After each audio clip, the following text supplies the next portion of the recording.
Hello friends, welcome back to my channel. आज हम लोग पढ़ने वाले हैं क्लास 10th के वीवीआई ऑब्जेक्टिव क्वेश्चन जो आपके आने वाले बोर्ड के एग्जाम के लिए बहुत ही ज़्यादा महत्वपूर्ण है। तो आज हम लोग पढ़ने वाले हैं रसायन शास्त्र के क्वेश्चन जो एक पार्ट में है रासायनिक अभिक्रिया, उसी का हम लोग क्वेश्चन करने वाले हैं। तो पहला पार्ट में हम लोग कंप्लीट कर लिए हैं 35 तक क्वेश्चन। उसके बाद 35 के आगे 15 क्वेश्चन बचा है, एक पार्ट उसके बाद कंप्लीट हो जाएगा। चलिए 35 के बाद 36 नंबर क्वेश्चन देखते हैं। तो 36 नंबर क्वेश्चन में दिया गया है कि निम्नलिखित में से कौन सही है। तो मतलब कि इनमें से कौन सा सही है। तो इसमें से कौन एक होगा ना जो किसी ना किसी का सूत्र होगा वही सही हो जाएगा। तो इसका सही उत्तर हो जाए क्या हो जाएगा। तो Na2CO3 इंटू 10H2O। तो काथी का सूत्र होता है, तो धोने वाला सोडा होता है जिसका नाम है धुआं सोडा, उसी का सूत्र होता है। तो धुआं सोडा का सूत्र क्या होता है, तो Na2CO3 इंटू 10H2O। चलिए इसका थोड़ा सा एक्सप्लेन कर दे रहे हैं कि जैसे कि Na का मतलब क्या होता है, तो Na का मतलब होता है सोडियम। तो आपको डायरेक्ट क्वेश्चन पूछेगा कि सोडियम की परमाणु संख्या कितनी होती है, तो 11 होती है। तो आप लोग 11 क्लिक कर दीजिएगा। उसके बाद एक और क्वेश्चन पूछता है कि सोडियम का संकेत कितना होता है, तो संकेत होता है Na। चलिए उसके बाद कॉपर का देख लेते हैं, मतलब कि सी से क्या होगा, सी से होगा कार्बन। तो कार्बन का कितना परमाणु संख्या होता है, तो परमाणु संख्या होता है 6 और संकेत क्या होता है, तो कार्बन का संकेत होता है C। उसके बाद O बचा है, तो O का परमाणु संख्या कितना होता है, तो O का परमाणु संख्या होता है 8 और इसका संकेत क्या होता है, तो O होता है और इसका नाम क्या होता है, तो इसका नाम होता है ऑक्सीजन। और H2O का मतलब क्या होता है, तो H2O का मतलब होता है जल। और जल का दूसरा नाम एक और दोस्तों पूछता है, जैसे कि जल का दूसरा नाम क्या है, तो एक्वा भी जल को बोला जाता है। और अगर जल का रासायनिक नाम पूछेगा तो हाइड्रोजन क्लोराइड आप लोग लगाइएगा। तो चलिए उम्मीद करता हूँ आप लोग पूरा अच्छी तरह समझ में आ रहा होगा।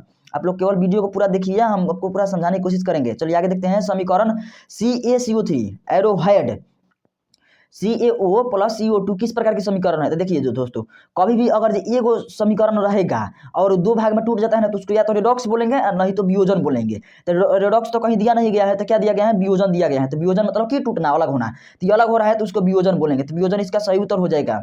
चलिए 38 नंबर क्वेश्चन देखते हैं। तो 38 नंबर क्वेश्चन में दिया गया है कि निम्नलिखित में कौन संतुलित समीकरण है, सॉरी निम्नलिखित में से कौन समीकरण असंतुलित है। मतलब कि जो सभी जो दिया गया है ना उसमें सभी संतुलित हैं लेकिन एगो असंतुलित है। तो जो एगो असंतुलित है ना उसी को बताना है। तो उसको कैसे बताएंगे हम लोग, तो सबसे पहले इसको संतुलित और असंतुलित में अंतर समझ लीजिए। तो ये क्या है, तो समीकरण में ये रहता है, इसका नाम है एरोहेड। एरोहेड के बाईं ओर रहता है अभिकारक, जो मतलब प्रतिक्रिया में भाग लेते हैं, अभिक्रिया में भाग लेते हैं, और इधर बनता है प्रतिफल। मतलब कि जो अभिक्रिया कराने के बाद बनता है उसको प्रतिफल बोला जाता है। तो बाद में क्या बनता है, प्रतिफल। और शुरू में क्या रहता है, उसको रहता है, उसका नाम है अभिकारक। तो एक और क्वेश्चन पूछता है कि किसी रासायनिक समीकरण में भाग लेने वाले मतलब कि भाग लेने वाला नहीं पूछेगा, किसी रासायनिक समीकरण में दाईं ओर क्या रहता है, मतलब एरोहेड के या तीर के दाईं ओर क्या रहता है, दाईं ओर क्या रहता है, तो दाईं ओर ये हो गया। तो इसमें यहाँ क्या रहता है, तो यहाँ पर रहता है प्रतिफल या उत्पाद। अगर जब बाईं ओर पूछेगा तो वह क्या होगा, तो अभिकारक हो जाएगा। चलिए क्वेश्चन पर आते हैं। तो क्वेश्चन में दिया गया है कि संतुलित और कौन असंतुलित है। संतुलित का मतलब हो जाएगा ना कि इधर जितना अणु होगा ना उतना भी इधर अणु होगा ना, तो वो संतुलित हो जाएगा। लेकिन यहाँ पर बोला गया असंतुलित, तो असंतुलित खोजना है। यहाँ पर हाइड्रोजन कौन है, 2 है। यहाँ पर हाइड्रोजन क्लोरीन कितना है, तो क्लोरीन 2 है। यहाँ पर क्लोरीन और हाइड्रोजन दोनों दो हैं। जैसे कि आगे लग जाता है ना, तो आगे लगने का मतलब कि सब में बटेगा। तो इसीलिए यहाँ पर ये वाला तो संतुलित है, तो ये नहीं होगा। असंतुलित पूछा है, देखिए यहाँ पर असंतुलित पूछा है, तो ये नहीं हो सकता है। तो पहला क्या हो जाएगा, पहला गलत। दूसरा हम देखते हैं पोटेशियम कौगो है, पोटेशियम 2 है। तो पोटेशियम 2 बहुत बढ़िया। Cl 2 है, लेकिन O कौगो है यहाँ पर तो 6 गो O है, लेकिन यहाँ पर कौगो है, तो यहाँ पर भी 6 गो है। तो बिल्कुल तो ये भी सही हो जाएगा, मतलब कि संतुलित है। तो लेकिन यहाँ पर असंतुलित चाहिए, तो ये वाला भी नहीं होगा। चलिए यहाँ पर देखते हैं पीबी मतलब होता है लेड मतलब कि पीबी से तो पी वाला में कुछ नाम होना चाहिए, लेकिन लेड कैसे हो रहा है। जैसे कि पीबी दोस्तों लैटिन नाम है, यानी कि प्लम्बम होता है, प्लम्बम। और इसको हम लोग अपने भाषा में बोलते हैं उसको शीशा, यानी कि लेड बोलते हैं। चलिए पीबी एगो है, बहुत बढ़िया। NO3, तो NO3 तो N को है, तो N 2 है। यहाँ पर होल का मतलब होता है ना कि ये ना दोनों में काम करेगा, तो 2N में काम करेगा, तो N में 2 काम करेगा, तो कितना हो गया, 2 N हो गया। तो लेकिन यहाँ पर कौगो है, तो N एक ही है, तो ये बिल्कुल गलत हो जाएगा। तो ये गलत हो गया। चलिए तो ये असंतुलित समीकरण कौन है, तो ऑप्शन सी इज द असंतुलित समीकरण हो जाएगा।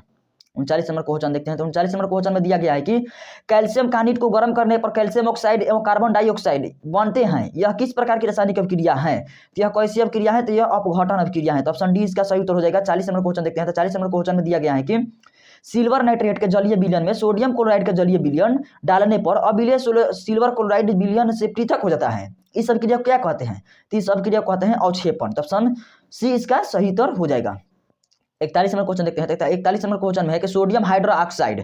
तो सबसे पहले तो ये ध्यान में रखना है कि सोडियम का फॉर्मूला क्या होता है, तो सोडियम का फॉर्मूला होता है Na। इसका परमाणु संख्या क्या होता है, तो 11 होता है। चलिए आगे बढ़ते हैं।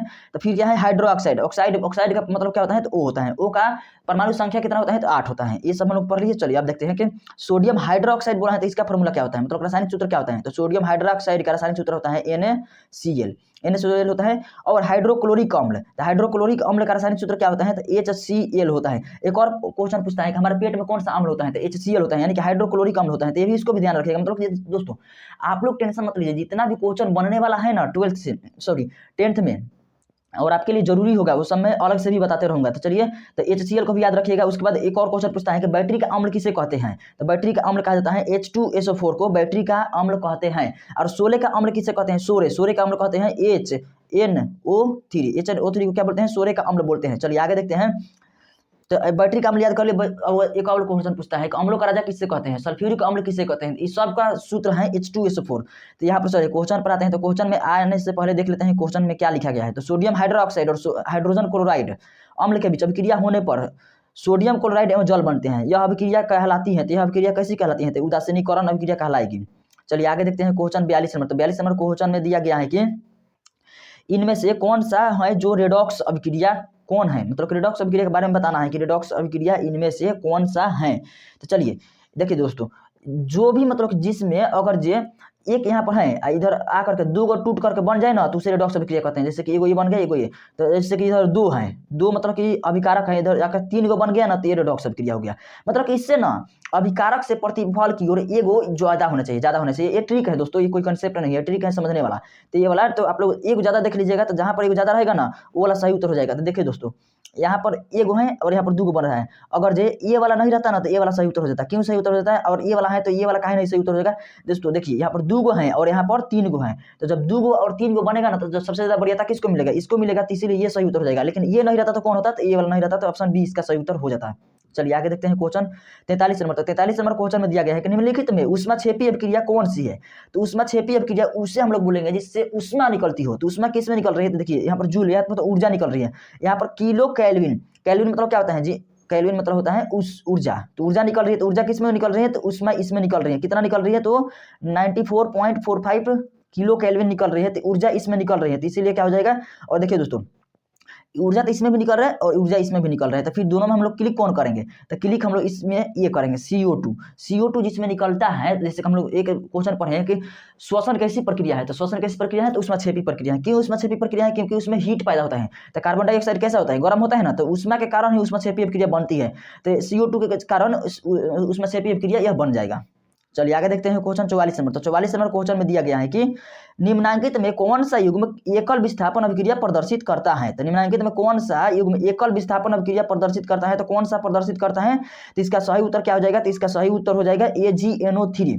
और दोस्तों एक और क्वेश्चन याद कर लीजिएगा कि AgCl का रंग कैसा होता है। तो Ag का रंग कैसा होता है, Ag मतलब होता है चांदी, चांदी का रंग कैसा होता है, तो चांदी का रंग होता है व्हाइट। तो और AgCl के विलयन का रंग भी कैसा होगा, व्हाइट होगा। दोस्तों आप लोग पार्ट 1 और पार्ट 2 नहीं देखे हैं ना, जैसे रासायनिक अभिक्रिया का हम लोग 3 पार्ट है, तीसरा का पार्ट कर रहे हैं। जैसे कि हम लोग छोटा छोटा टॉपिक बना रहे हैं ना, नहीं तो लंबा वीडियो बन जाएगा, तो आप लोग भी याद करने में बोरिंग महसूस करेंगे। इसीलिए हम छोटा छोटा वीडियो बना रहे हैं। तो आप लोग चलिए इसको भी एक्स्ट्रा के रूप में क्या इसमें पढ़ सकते हैं, तो एक्स्ट्रा के रूप में ये पढ़ सकते हैं ना कि NaCl का मतलब क्या होता है। NaCl का मतलब होता है सोडियम क्लोराइड। जैसे हम लोग जो नीमक खाते हैं ना, उसी को सोडियम क्लोराइड कहते हैं। MgCl2 का मतलब क्या होता है, तो मैग्नीशियम क्लोराइड। FeSO4 का मतलब क्या होता है, फेरस सल्फेट होता है। इसका मतलब जैसे कि सब रासायनिक सूत्र है, याद कर लीजिएगा। मैं रिवीजन करा दे रहा हूँ, अगर याद नहीं होगा तो आप लोग याद कर लीजिएगा। AgNO3 का मतलब क्या होता है, Ag मतलब सिल्वर नाइट्रेट। NO3 का मतलब क्या होता है, तो NO3 का मतलब होता है नाइट्रेट। तो आप लोग इसको भी याद कर लीजिएगा। 45 नंबर क्वेश्चन देखते हैं। तो 45 नंबर क्वेश्चन में दिया गया है कि अभिक्रिया जिसमें आयनों का आदान प्रदान होता है कहलाती है। तो कौन सी मतलब आयनों का आदान प्रदान, मतलब कि देखिए AB प्लस BC, सॉरी दोस्तों थोड़ा छोटा छोटा लिखना पड़ेगा।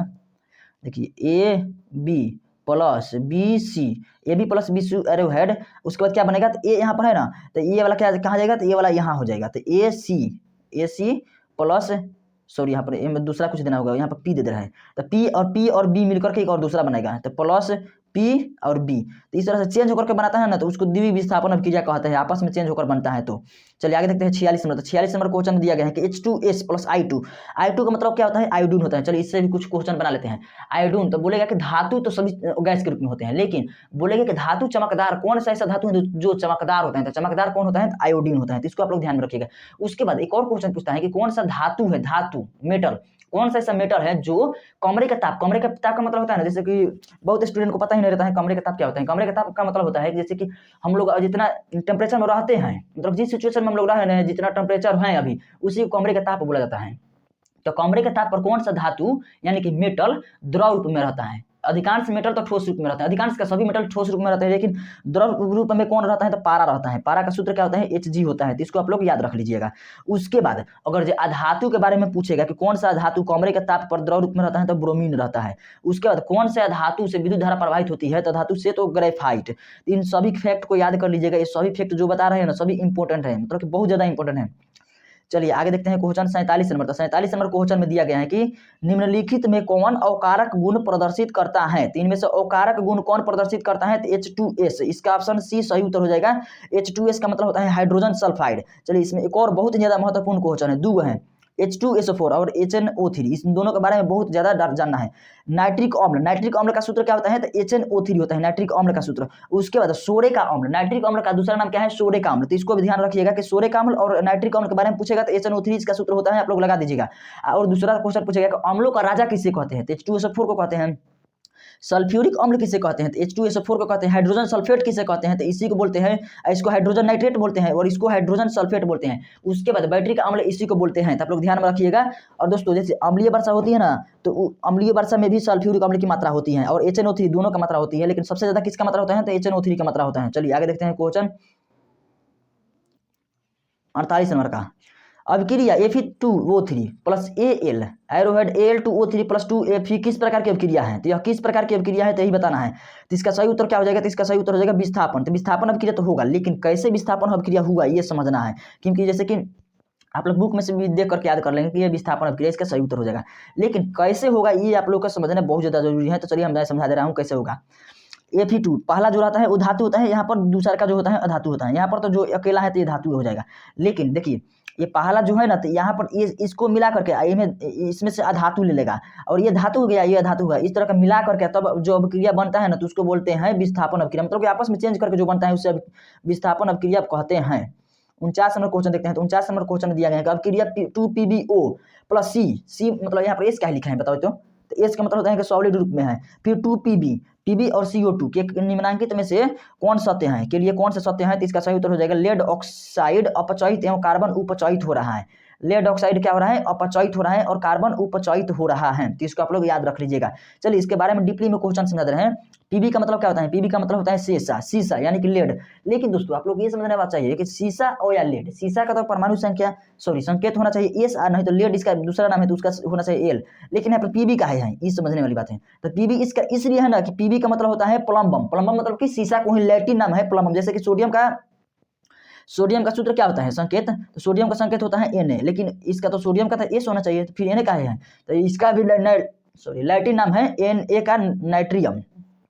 तो नाइट्रियम का चलते ही इसका ये वाला नाम है Na, नहीं तो सोडियम का तो एस होना चाहिए। जैसे सोना हो गया तो सोना का भी एस होना चाहिए, लेकिन सोना का क्या नाम है तो सोना का नाम है Au संकेत हम लोग याद करते हैं ना सोना का, बिल्कुल। तो आप लोगों को इसी तरह समझना है। उसका सोना का परमाणु संख्या कितना होता है तो 79 होता है। उसके बाद चांदी का परमाणु संख्या कितना होता है तो 47 होता है। सोना का तो संकेत हो गया Au, उसके बाद चांदी का संकेत हो गया, चांदी का भी देखिए चांदी का भी Ag होता है Ag, चांदी का तो चांदी CH होना चाहिए, लेकिन Ag क्या हो रहा है कैसे इसका लैटिन नाम है। तो लैटिन नाम वाले कितने यौगिक हैं तो लैटिन नाम वाले कितने यौगिक हैं तो टोटल है 11। तो आप लोग 11 का ध्यान रखना है। जैसे कि 5-6 को बहुत ज्यादा इंपॉर्टेंट है, जैसे पोटेशियम, मान लीजिए पोटेशियम अगर बारे में पूछेगा पोटेशियम के, तो पोटेशियम का संकेत क्या होता है K होता है, लेकिन पोटेशियम का ऐसा होना चाहिए P, लेकिन K होता है। आप लोग K पर क्लिक कर दीजिएगा।